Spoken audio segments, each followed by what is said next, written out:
July 17, 1945, Shimabara Peninsula, Kyushu, Japan. The morning fog hung over the volcanic cliffs like bloodied surgical gauze, tinted orange by the rising sun that still couldn't pierce the dense humidity. The air smelled of sea salt, mixed with sulfur from underground hot springs, an acrid odor that burned the nostrils.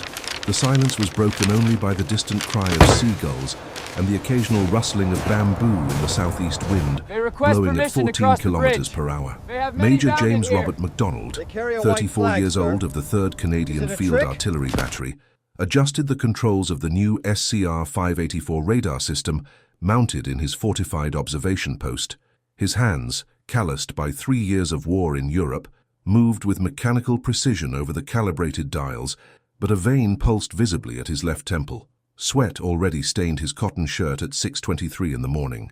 Over the past 6 weeks, his battery had destroyed 23 Japanese artillery positions along the coast.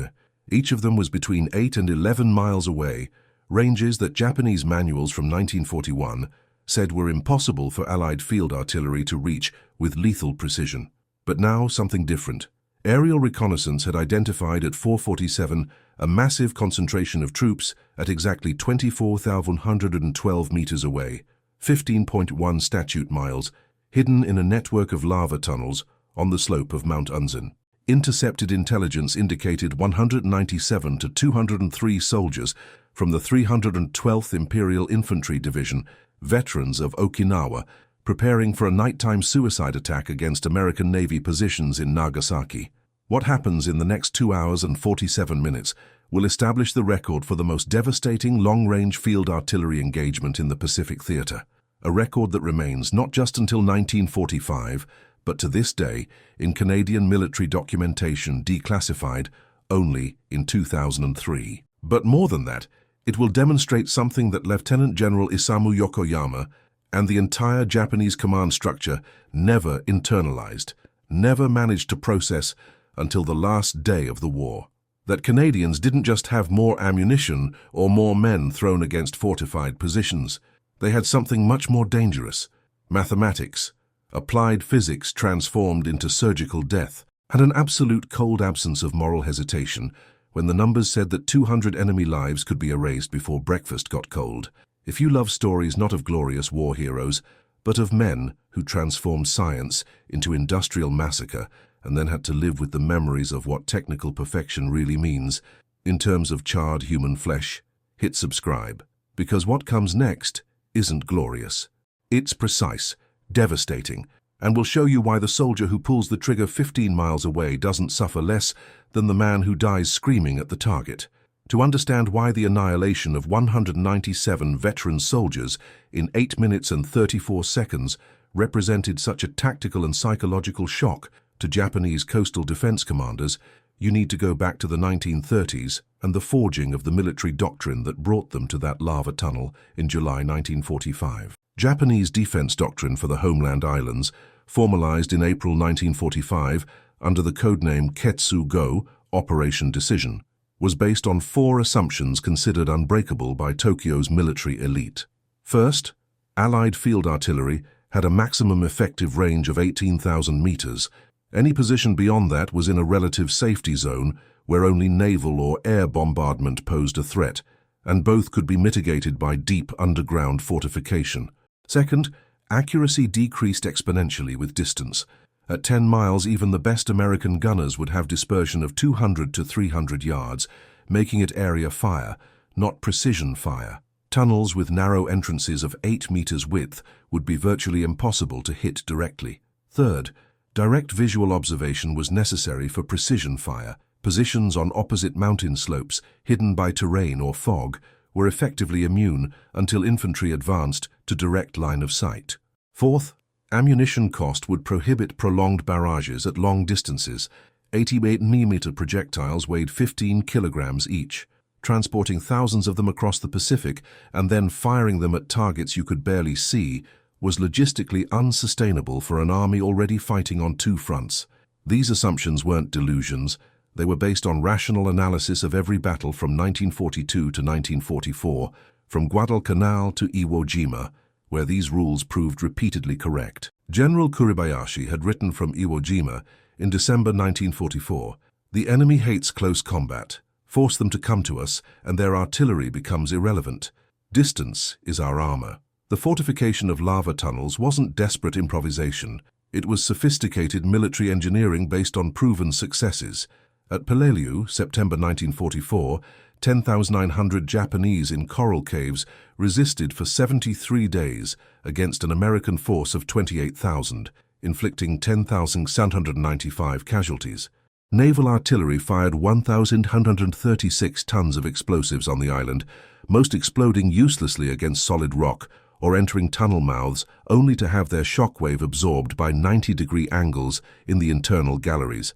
At Iwo Jima, February to March 1945, an 18-kilometer network of tunnels allowed 21,000 defenders to inflict 26,000 American casualties before final annihilation. A 3-day preliminary bombardment by warships, the most intense of the Pacific War, had killed less than 3% of the garrison. Colonel Ikeda Masuo, chief engineer of Kyushu's defense, had declared in May 1945, in a document captured later, "Americans have steel and explosives. We have geography and patience. Each cave is a vault that will cost 50 enemy lives to open. We have 6,000 vaults." This wasn't ignorance. Japanese command possessed extensive intelligence about Allied technological developments, a network of neutral informants in Portugal and Switzerland, technical documents captured from shot-down aircraft, detailed interrogations of American prisoners with technical training, all ensured they knew about radar, about mechanical ballistic computers, about new types of long-range projectiles. They knew, for example, that Americans had developed HVRP projectiles, high-velocity armor-piercing with tungsten cores. They knew that SCR-584 radar could track targets through fog. They knew that new fire control systems allowed calculations in 45 seconds that previously took 8 minutes.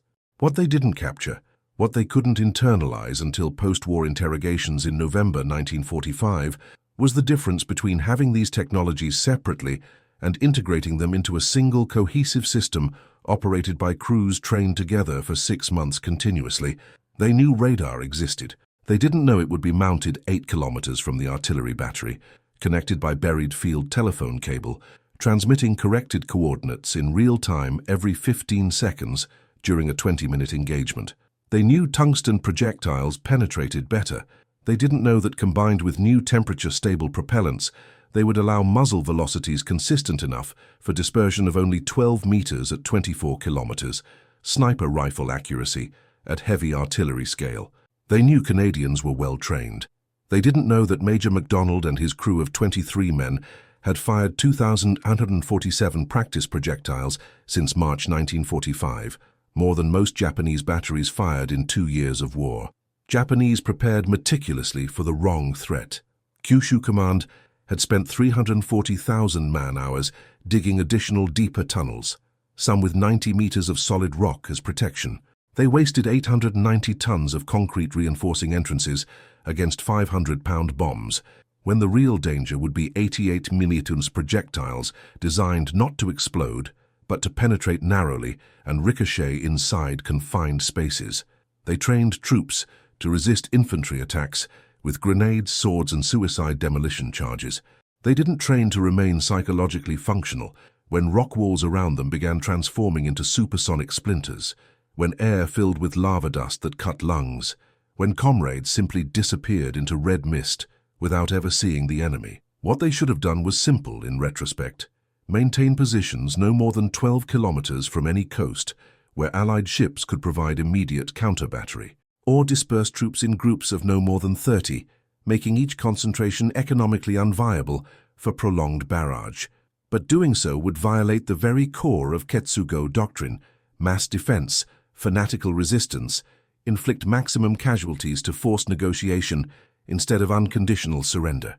They chose to die together on principle. Canadians would give them exactly what they asked for. James Robert MacDonald was born March 14, 1911, in Glace Bay, Nova Scotia, Canada. Son of Robert Thomas MacDonald, coal miner, and Catherine Ann MacLeod, elementary school teacher. He had 2 younger siblings, Thomas, born 1913, and Margaret, born 1916. The family lived in a two-story wooden house 800 meters from the entrance to mine number 12, where his father worked 10-hour shifts 6 days a week, descending 600 meters below the Atlantic Ocean seabed. James grew up hearing the mine whistle mark the town's routine, 3 long whistles at 6 a.m. 4 shift start, 2 short and 1 long at 6 p.m. for end, and the sound every miner's child feared, 5 rapid whistles followed by silence, meaning underground accident. He heard those 5 whistles on February 17, 1923. A methane explosion in the West Gallery killed 11 men. His father survived, he was in the East Gallery, but came home with hands shaking uncontrollably, smelling of smoke and fierce sweat.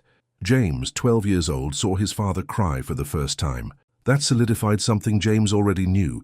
He would not be a miner. He graduated high school in 1929 with mediocre grades, except in mathematics, where teachers noted an uncommon capacity for mental calculation. He wanted to be an engineer, but the Depression destroyed any possibility of university. He worked for 6 years as a clerk in a shipping company in Sydney, calculating cargo, routes, fuel costs, tedious applied mathematics that paid $14 a week. He married in 1935 to Ellen Marie Stewart, a pharmacist's daughter he'd met at a church dance. They wanted 3 children. They had one, Robert James, born April 1936, whom James would see only in stained photos until 1946. When war began in September 1939, James was 28 years old, stable job, small child. He didn't need to enlist. Father with dependents received automatic deferment. He enlisted voluntarily in October 1939. Ellen asked why, through tears at the Sydney train station. James responded with the brutal honesty that would characterize all his war correspondence. Because I'm going to spend the next 30 years calculating tons of coal for men who despise me for not going to university. Or I can try to be something more. He wanted to prove he was intelligent enough to matter. War offered that chance. The price would be higher than he imagined possible. James enlisted in Halifax on October 12, 1939, receiving serial number K47832. Basic training at Camp Aldershot, Nova Scotia, lasted 16 weeks. March, shoot, obey, don't question. He hated every minute of ritualized submission, but his 1.78-meter, 79-kilogram body adapted. Mental mathematics saved him. During a simulated artillery exercise in Week 9, instructor, Sergeant William Bull Patterson, First World War veteran with 3 fingers missing on his left hand, asked for volunteers to calculate gun elevation for a target at 4,200 yards with 1,200 mph crosswind. Other recruits leafed through ballistic tables for 4 minutes. James answered in 47 seconds. Elevation 11.3 degrees, drift 0.7 degrees right. Patterson verified with slide rule. Correct. You, he pointed at James, artillery. Rest of you, infantry. A 47-second decision determined that James would live the war doing mathematics 10 miles away instead of dying with bayonet in hand. He never decided if that was luck or disguised cowardice. Artillery specialization took an additional 6 months. Camp Petawawa, Ontario, winter 1939-40, where temperature dropped to -35 Celsius, and fingers went so numb he couldn't feel the elevation dials. Chief instructor was Captain Edmund Morris, civil engineer from Toronto who spoke about ballistics like poetry, gracefully lethal parabolas, mathematically perfect arcs of destruction. Morris taught James something crucial. You're not trying to kill men. You're solving a geometric problem that happens to have flesh at the impact point. Think that way or you won't last 3 months. First combat use was June 6, 1944. Normandy, Juno Beach, supporting Canadian infantry advance through Courseulles-sur-Mer. He fired 47 projectiles between 7:30 and 9:15, never saw a single target, just coordinates shouted by forward observer via radio. At 9:47 message came, target 23, concrete bunker neutralized, body count 14, good work. James vomited behind the gun, not from moral horror, but from sudden overwhelming realization that he had killed 14 men with the same mechanical ease as calculating shipping costs. The human body processed what the mind couldn't yet. He was extraordinarily naturally good at transforming human beings into statistics. Evolution through 13 months in Europe, incompetent and scared in Normandy, June 1944. Hands shaking so much he needed to hold dial with both hands. Adequate at Falaise Pocket, August 1944, vomiting stopped. Proficient in Holland, October 1944, promoted to lieutenant. Expert in Germany, March 1945, promoted to major.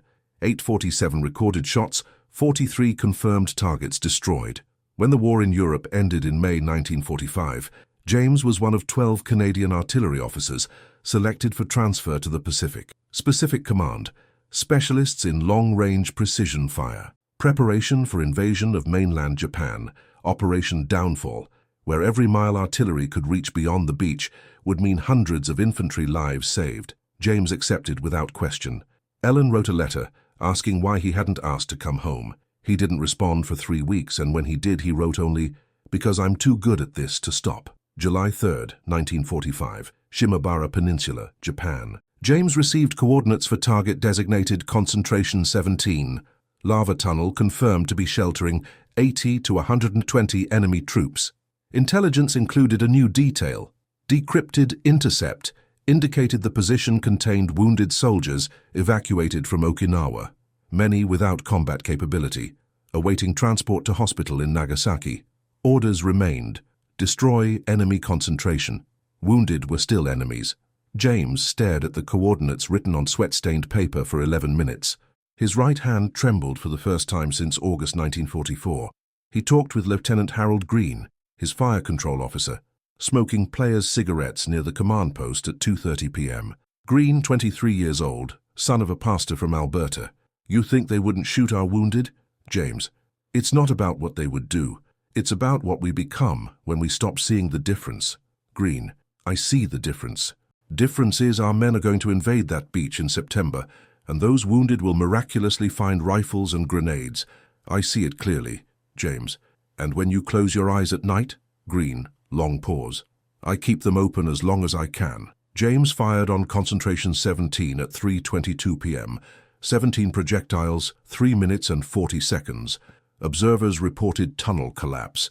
Estimated casualties, 90 to 115. He wrote in his personal diary that night, a diary Ellen would find in 1963, 8 years after James's suicide with hunting rifle in the basement of the house in Glace Bay. "Killed men who couldn't fight back today. Command says it was necessary. Green says it saved our lives. Both are right, technically. But at night I don't dream of soldiers who shot at me. I dream of those who couldn't. I dream of wounded lying in darkness hearing mathematics descending from the sky. I dream that I'm too good at this. And I wake knowing I'll do it again tomorrow because someone has to be good at this. And God gave me talent for lethal geometry. God damn God for that. God damn me for accepting." 2 weeks later came Concentration 23. Not wounded. Elite troops. 200 of them. James didn't tremble when calculating elevation, and that's what began killing him, slowly and completely. Not that he did it, but how easily he did it. The system Canadians created to transform mathematics into surgical massacre at 15 miles distance was officially designated Integrated Long-Range Fire Control System M1945C, combining American SCR-584 radar, British Type 8417 mechanical ballistic computer, and modified Canadian M2A1 88mm guns with experimental HVAPR ammunition, high-velocity armor-piercing extended range. For engineers who designed it in National Research Council laboratories in Ottawa between January and March 1945, it was a marvel of applied physics, advanced metallurgy, and mechanical analog computation. For soldiers who would operate it under potential Japanese counter-battery fire while calculating parabolic trajectories through unpredictable wind zones, it was simply the Reaper. The projectile measured exactly 88 millimeters in diameter, size of an adult human fist, weighing 8 kilograms fully loaded. The inner core was tungsten carbide wrapped in a discarding aluminum jacket, technology borrowed from anti-tank projectiles but adapted for long-range flight. Tungsten hardness, 9.5 on the Mohs scale, harder than quartz, only marginally softer than industrial diamond. When this core hit lava rock at muzzle velocity of 1,240 meters per second, 3.6 times the speed of sound at sea level, it didn't simply penetrate. It vaporized the first 4 centimeters of impact material instantly, contact zone heating to 1,850 degrees Celsius in 0.003 seconds, temperature that melts carbon steel like butter under blowtorch. Proven penetration in testing, 340 millimeters of steel-reinforced concrete, or 90 millimeters of homogeneous tank armor, lava rock, porous and brittle compared to military concrete, offered pathetic resistance. The projectile entered making a clean 12-centimeter hole, but hydrostatic pressure from penetration created a cone of fractures radiating 60 to 80 centimeters from impact point, transforming solid rock into thousands of splinters sharp as razor blades traveling at 400 meters per second. Inside the confined space of a tunnel, say a gallery 3 meters wide by 2.5 meters high, this fragmentation cone filled the entire usable volume in 0.2 seconds. Like filling a room with nails thrown by dynamite explosion. There was no safe spot 5 meters from impact, only degrees of mutilation. The SCR-584 radar system featured a 1.8-meter parabolic antenna mounted on modified tow trailer, transmitting electromagnetic pulses at 10-centimeter wavelength, S-band, chosen specifically because fog and rain were almost transparent at this frequency. Angular precision, 0.06 degrees. In practical terms, at 24 kilometers distance, the system could distinguish 2 targets separated by only 25 meters. More accurate than the human eye, can estimate separation at 200 meters with 10x binoculars.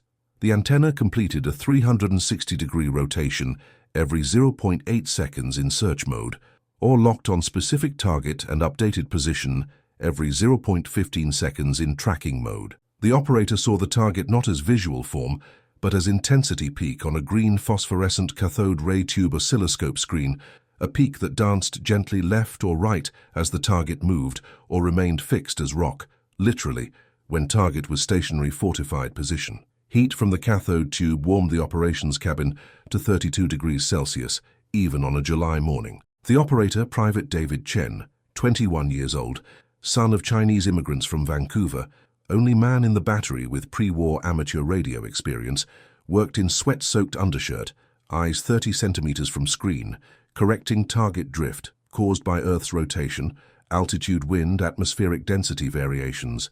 Chen could track a chicken crossing a road at 8 kilometers. A tunnel full of 200 humans was like tracking an elephant in an open field. Inside a brass box measuring 60 by 40 by 30 centimeters, 47 kilograms of bronze gears, hardened steel cams, and micrometric precision shafts executed calculations that would normally require a trained officer with slide rule working for 8 minutes. Input: distance to target from radar, direction from radar, wind speed and direction from anemometer, air temperature from thermometer, barometric pressure from aneroid barometer, propellant charge temperature from thermal sensor in ammunition depot, number of shots already fired manually entered because barrel erosion changed ballistics, operator turned cranks, adjusted dials, gears rotated with the smooth click-click-click of Swiss watchmaking. After 45 seconds, 33 seconds, if operator was Corporal Michael Mick O'Brien, former Montreal watchmaker with fingers that danced over controls like a pianist, output appeared on 3 dials, barrel elevation in degrees and minutes of arc, azimuth in degrees and recommended propellant charge, normal, plus 5%, plus 10% or plus 15% for extreme ranges. There was no approximately. The machine didn't understand hesitation. It gave answer with 3 decimal places. Elevation 17.382 degrees, not 17, not about 17.4, exactly 17.382. And when crew applied exactly those numbers, projectile fell within a 12-meter diameter circle on target at 24 kilometers, 85 times more accurate than conventional 1944 artillery at same range. The gun barrel, chrome molybdenum steel, 6.8 meters long, machined with 0.02 millimeter tolerance along entire length, smooth as polished surgical glass when new. After 200 shots, barrel erosion from propellant burning reduced accuracy by 8%. After 400 shots, barrel was replaced. McDonald's battery had 3 operational guns, each with 2 spare barrels. Replacement process took 47 minutes with experienced crew working under tarp for protection against enemy observers. Hydraulic recoil mechanism absorbed 180,000 joules of recoil energy, force that would rip human arm from shoulder if someone was stupid enough to hold barrel during firing.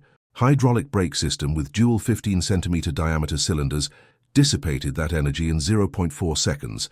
pushing barrel 90 centimeters back, then returning it smoothly to battery position. Crew felt each shot, not as explosion, they were 40 meters behind barrel when it fired, but as localized earthquake. Ground trembling, air vibrating in subsonic frequency you felt in chest more than heard, followed IRO. 3 seconds later, by the supersonic crack of projectile breaking sound barrier, sound that made ears ring for 15 minutes after 30-shot firing session. Sergeant William Bull Hawkins, crew chief, 38 years old, veteran of Ortona and Normandy, used wax-soaked cotton in ears. Even so, he would have permanent 40% hearing loss in both ears by 1948. Post-war medical records would note hearing loss induced by occupational acoustic trauma, consistent with prolonged exposure to heavy artillery without adequate protection. Permanent disability, 25%. Hawkins would say in 1967 interview for Veterans Oral History Project, "It was worth it. Better to be deaf than dead. And the sounds I lost weren't ones I wanted to keep hearing anyway." The system worked like this. First, SCR-584 radar swept horizon emitting electromagnetic pulses, like lighthouse sweeping fog, but invisible and 1,000 times faster, completing 360-degree rotation in 0.8 seconds. When pulse hit solid object, rock, construction, concentration of metallic or human mass, part of energy reflected back. Receiver measured time between transmission and return, 0.0016 seconds, meant target at 24 kilometers. Light travels 300,000 kilometers per second.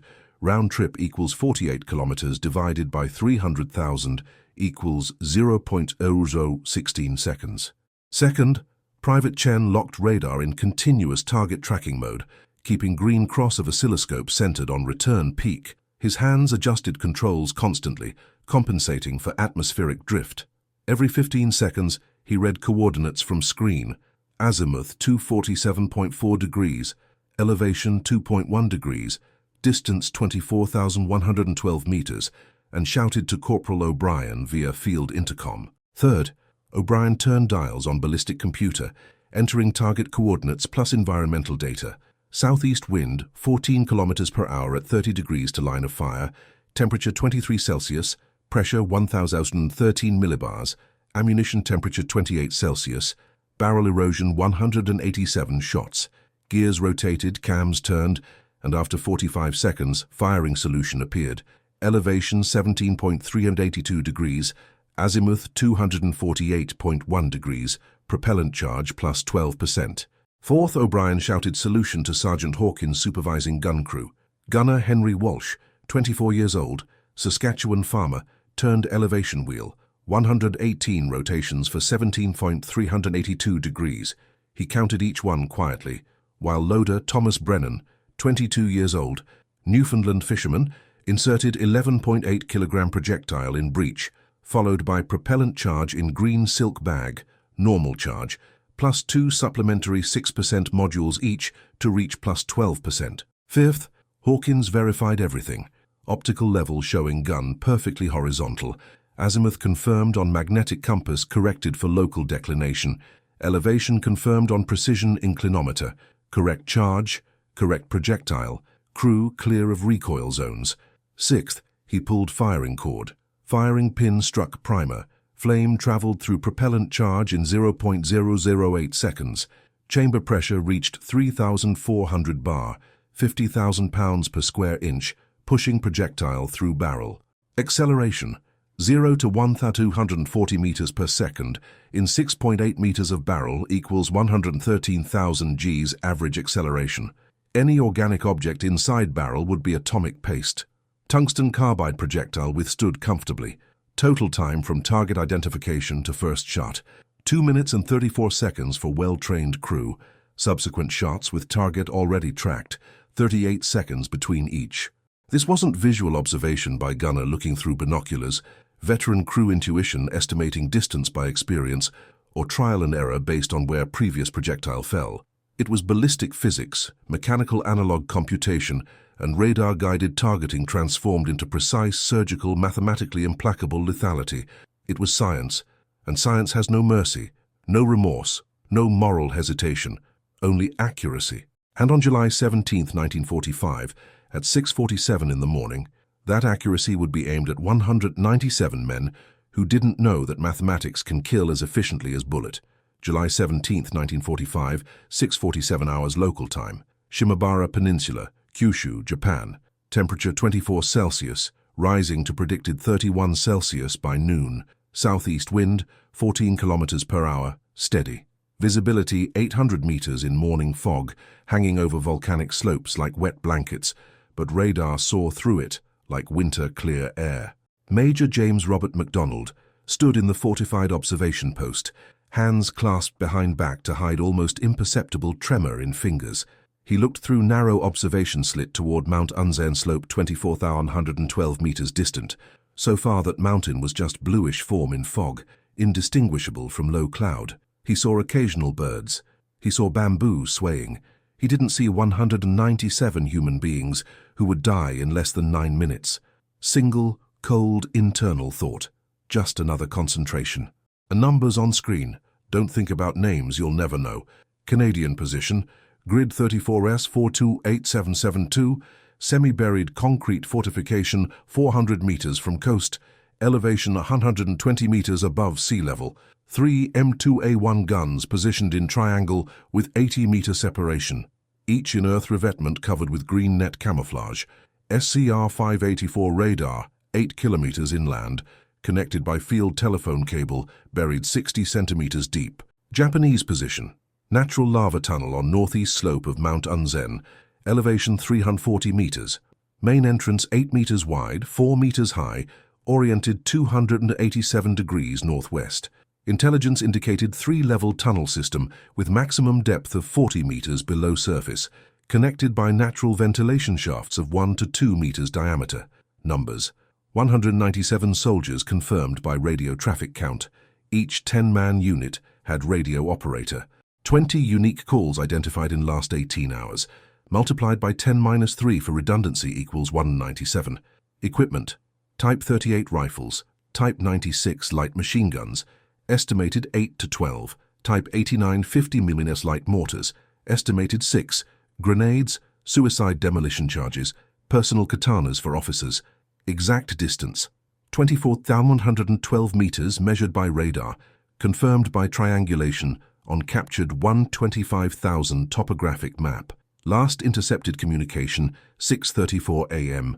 Captain Takeshi Yamamoto to Battalion Command, preparations 70% complete. Evening attack as scheduled. Conditions, fog density decreasing, estimated full visibility by 8:30 a.m. Wind steady from southeast, favorable for dispersion of smoke from impacts. Barometric pressure stable, radar tracking solid, no interference. MacDonald received firing authorization at 6:39 a.m., 8 minutes to prepare. Standard procedure. He'd done this 43 times before. This would be different. At 6:47 a.m., and 12 seconds, MacDonald gave the order. Commence firing sequence, target concentration 23, full battery. Private Chen, eyes locked on oscilloscope screen, confirmed. Target locked, coordinates stable, distance 24,112 meters, azimuth 247.6 degrees. Corporal O'Brien's hands moved across computer dials. 41 seconds later, solution ready, elevation 17.421 degrees, azimuth 248.2 degrees, charge plus 11%.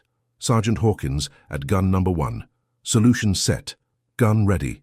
Same confirmation from guns 2 and 3 within 15 seconds. At exactly 6:49 a.m. and 03 seconds, MacDonald, fire. The first projectile left gun number 1 with muzzle velocity of 1,238 meters per second. The sound was a physical force, a supersonic crack that rattled teeth and compressed lungs. The gun recoiled smoothly, hydraulic system absorbing violence that would have torn steel mounts apart without it. Flight time, 47 seconds. In that 47 seconds, the projectile traveled 24,112 meters in a mathematically perfect parabola, reaching apex of 2,140 meters altitude before descending at terminal angle of 62 degrees from horizontal. Wind drift at altitude caused 4.3-meter lateral displacement, exactly compensated in firing solution. Temperature gradient caused 1.8-meter range extension, exactly compensated. Coriolis effect from Earth's rotation caused 7.1-meter drift, exactly compensated. At the target, inside the lava tunnel, Captain Takeshi Yamamoto, 31 years old, was reviewing attack plans with his 5 platoon leaders.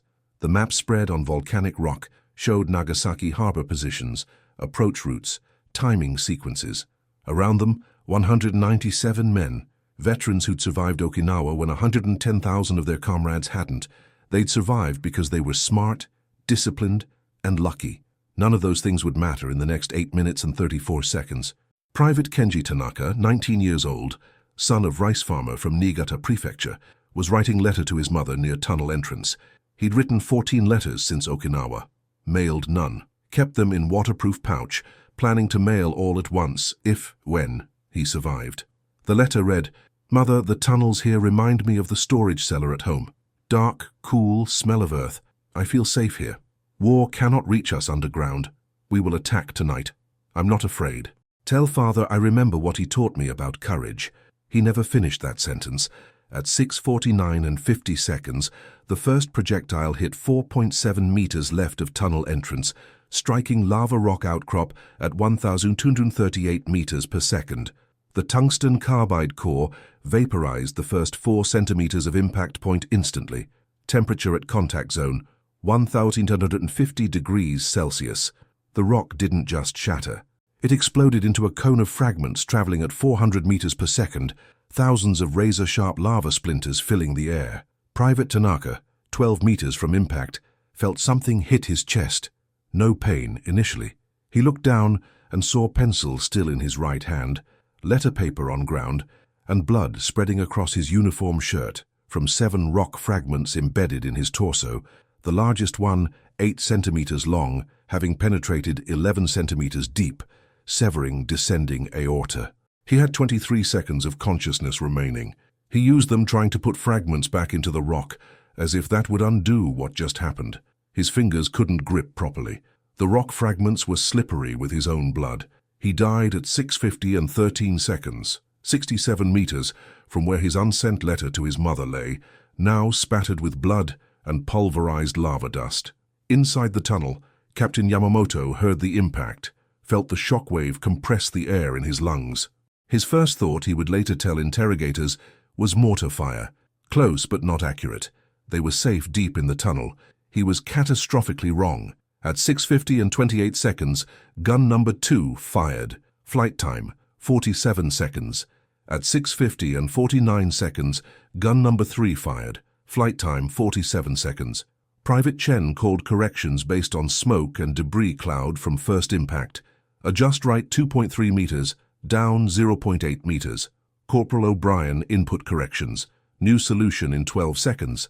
At 6:51 and 15 seconds, second projectile from gun 1 hit 2.1 meters right of tunnel entrance. Direct hit on the entrance itself. The mathematics of what happened next are simple. The tunnel entrance was 8 meters wide, 4 meters high. The projectile entered traveling at 1,240 meters per second, at 62-degree angle from horizontal.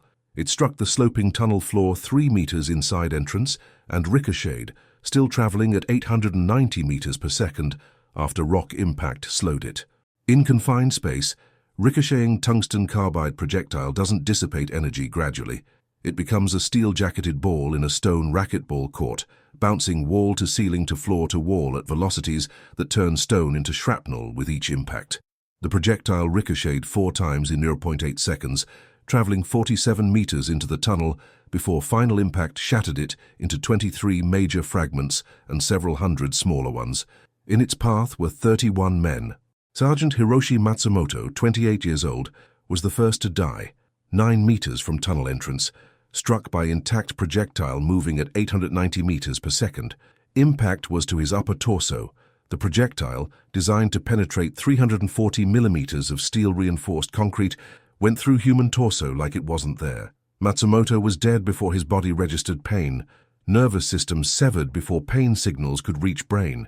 His body was thrown backward 4 meters by impact, striking 3 men behind him and knocking them down. That saved their lives for approximately 3 seconds, because being on ground meant ricochet fragments passed over them instead of through them. Corporal Yuki Nakamura, 24 years old, former schoolteacher from Osaka, stood 17 meters inside tunnel, turned away from entrance, checking ammunition count in preparation for evening attack. He heard the sound, a screaming whistle growing impossibly loud, and turned his head. That movement saved his life momentarily and doomed him eventually. Turning his head meant the rock fragment from first ricochet struck his face and jaw instead of back of skull. 8-centimeter lava splinter entered through left cheek, shattered mandible, severed tongue, exited through right cheek, continuing through throat of man beside him. Nakamura remained conscious. He tried to scream, but produced only wet gurgling sound. Blood filled his destroyed mouth faster than he could spit it out. He began drowning in his own blood, a process that would take 2 minutes and 47 seconds. He spent that time on his knees, hands trying to hold his face together, watching men around him die in ways he'd never imagined possible. The projectile's second ricochet hit ceiling 23 meters inside tunnel, directly above where Captain Yamamoto stood. The impact point was volcanic rock, relatively soft, which meant instead of clean ricochet, it produced explosive fragmentation. The ceiling didn't just crack. A 2-meter section collapsed, 840 kilograms of rock dropping 2.5 meters onto the 8 men directly beneath. 5 died instantly from massive blunt force trauma. 3 survived initially, trapped beneath rock too heavy for comrades to lift without proper equipment.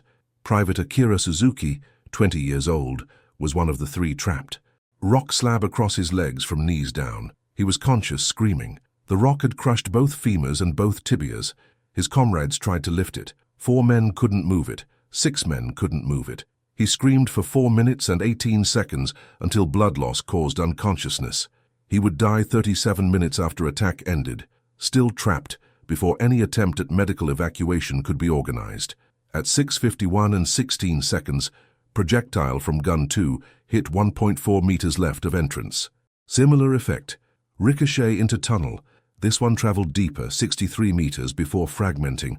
At 6:51 and 36 seconds, projectile from gun 3 hit entrance ceiling, exactly at structural weak point. The lava rock above entrance, already fractured by previous impacts, collapsed. 4.2 tons of rock sealed primary entrance completely. Inside tunnel, Captain Yamamoto finally understood. This wasn't mortar fire. This was something they hadn't prepared for, hadn't trained for, hadn't imagined possible. Artillery, precision artillery. At range where artillery shouldn't even reach, much less hit with accuracy measured in meters. He shouted orders. Everyone deeper. Secondary exit, move. 93 men, those still mobile, those not dead or dying or trapped, ran deeper into tunnel network toward secondary exit, 140 meters away, through connecting passages. They were running toward the killing zone. Private Chen tracked movement inside tunnel using radar. Mass displacement, movement of personnel. He reported, target dispersing, movement toward secondary concentration point. MacDonald consulted map, secondary exit grid reference. He calculated quickly. Distance from gun 1 position to secondary exit, 24,089 meters, 23 meters.